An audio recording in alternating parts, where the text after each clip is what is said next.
A big announcement today coming from your next governor. Rick Snyder is naming longtime politicians on both sides of the aisle to help him govern. Speaker of the House, Democrat Andy Dillon, and former Lieutenant Governor Republican Dick Posthumus of Kent County are now set to serve in the Snyder administration. We're well on our way to building what I describe as the A-team, and we all have a background of solving problems. This is the kind of talent and caliber of talent that is world class. So it's great to have an opportunity to work with. We have team coverage tonight. 24-hour News 8 political reporter Rick Albin is live in studio with analysis. But first, let's go live to Tony Tagliavia, who was at that announcement, and he's in studio control. Tony? Governor-elect Rick Snyder announced this morning that 2 Capitol veterans will join his administration. These are 2 people that Snyder hopes will move his agenda and the state's economy forward. So I truly want to say thank you. Former Lieutenant Governor Dick Posthumus was Michigan's longest-serving Senate Majority Leader, and Democrat Andy Dillon is currently the Speaker of the State House. Does that conflict with your campaign message at all, bringing in people who have been a part of the Lansing establishment? Not at all. I think it's a great combination. It's just a continuation of that path, because the individuals all standing up here have tremendous private sector experience. And I think it's that combination of experience that really adds value. Because I am new to Lansing, so I think it's how do you bring the best of both worlds together, and again, focus on merit. Posthumus served as CEO of a Grand Rapids furniture manufacturer. Now the Kent County man will work as a bridge between the governor's office and the legislature.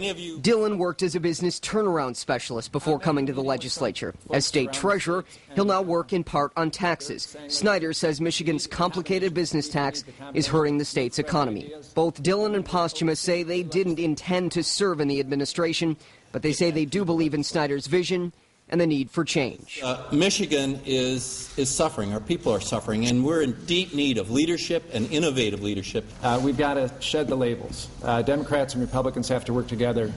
Business management and labor have to work together. City and suburb and rural alike.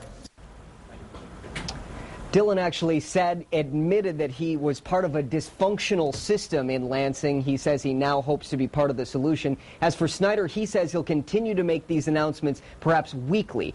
We'll be watching. In the control room, Tony Tagliavia, 24-hour News 8.